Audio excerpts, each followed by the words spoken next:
السلام عليكم. اليوم المتابعين غنشارك معكم عصير منعش كيجي غزال بالنسبه للعشاقه ديال الحامض. انا الصراحه هذا العصير ديال الحامض كيعجبني بزاف، كيحمقني وفي نفس الوقت يعني صحي. والله العظيم الا كيبرد القلب في هاد الصهودات. هو باش دوزت تقريبا هاد الصيف كيعجبني، يعني فين ما شقات ليا كنصايب هاد العصير عوض ما تشري المناضه والمشروبات من الزنقه. صايبي هاد العصير راه كيطيح اقتصادي وفي نفس الوقت يعني صحي. انا الصراحه كيعجبني بزاف حيت فيه الحامض، والمذاق ديال الحامض انا كيحمقني. بسم الله، الله كيجي بحال منعش، غير خصو يكون بارد بزاف بزاف بزاف. كنحطوه في الباب ديال الثلاجه حتى كيبرد مزيان عاد كنشربوه. بغيتي تشربي على الخوا، بغيتي تشربيه مورا الماكله، بغيتي دوزي به الماكله، يعني الصراحه فين ما عجبني انا كنشربو. يعني الصراحه راه كيحمقني بزاف بزاف بزاف بزاف.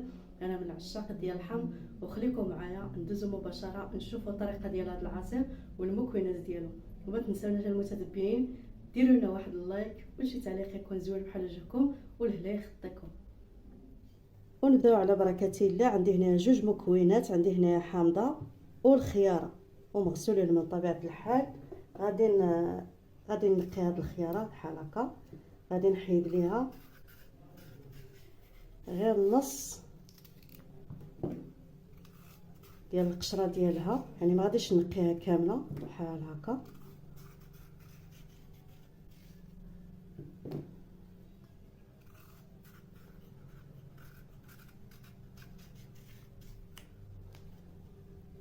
هانتوما بحال هكا. ومن بعد غادي نقطعها، غادي نقطعها طريفات صغار بحال هكا.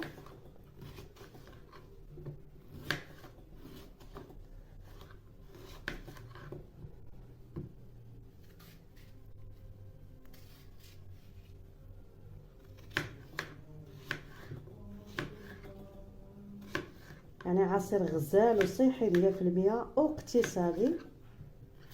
هانتوما بحال هكا. من بعد ما لقيت هاد الخياره، وهنايا غادي نقيو عاوتاني الحامضه.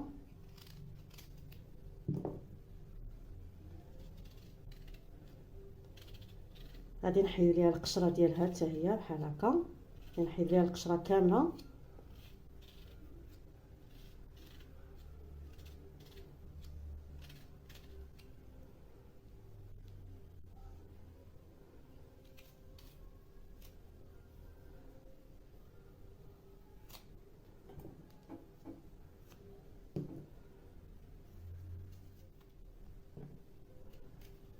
وصافي بحال هكا. غادي نحيد ليها القشره ديالها.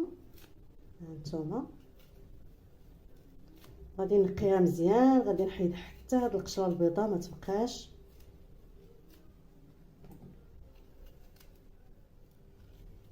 صافي هنا المتتبعين، من بعد ما نقيت هاد الحامضه هانتوما كما كتشوفوا، يعني كنحيد حتى هاد القشره البيضاء. وصافي هنايا غادي نقسمها على جوج بحال هكا.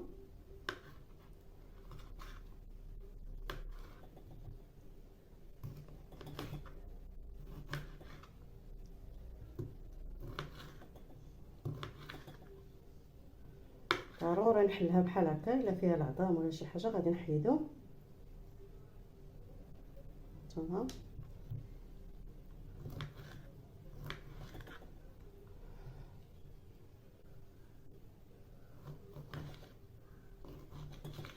يعني ضروري نحيد العظم ديال الحامض ما نخليوش. صافي هنا المتتبعين، من بعد ما قطعت هاد الحامضه هانتوما كما كتشوفوا، غادي نجيب دابا مونينكس ديالنا فين غادي نطحن هاد المكونات.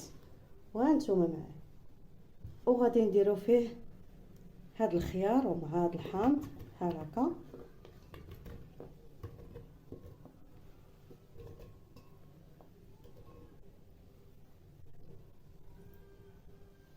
ومن بعد غادي نحتاجو لتر ديال الماء يكون بارد.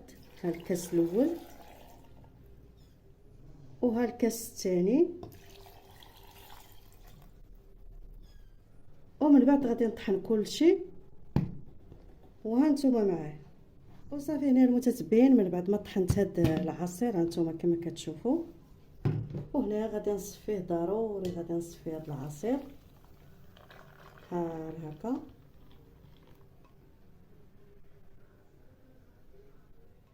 وصافي هنا المتتبعين من بعد ما صفينا هاد العصير هانتوما كما كتشوفوا يعني ضروري هاد التخت ديال الحامض والخيار خصنا نحيدوها هانتوما بحال هكا.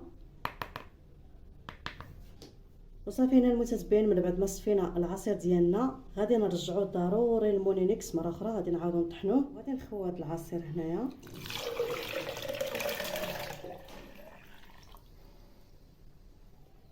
وهنا المتتبعين غادي نحتاجو واحد الياغورت هانتوما فيه نكهه ديال البيستاج، يعني كيجي مع هاد العصير بزاف.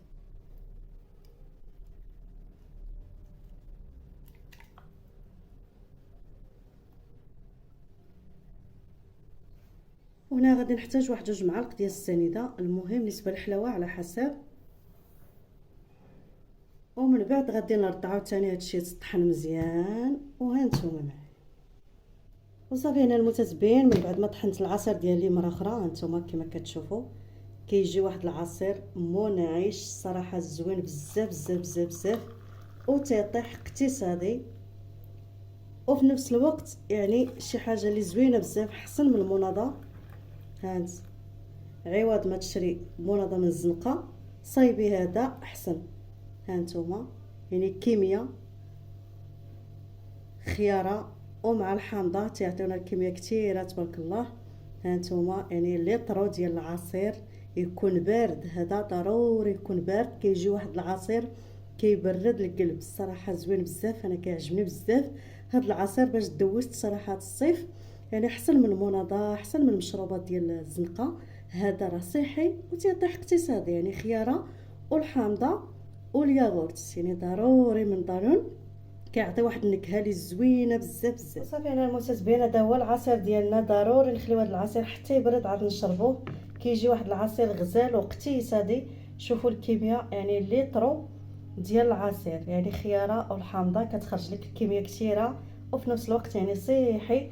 وتهلاو في راسكم وبصحه وراحه، وما تنساوناش المتتبعين ديروا لنا واحد اللايك والمتابعه لقناتي. الله يسهل عليكم ثاني مير حتى الفيديو الجاي ان شاء الله.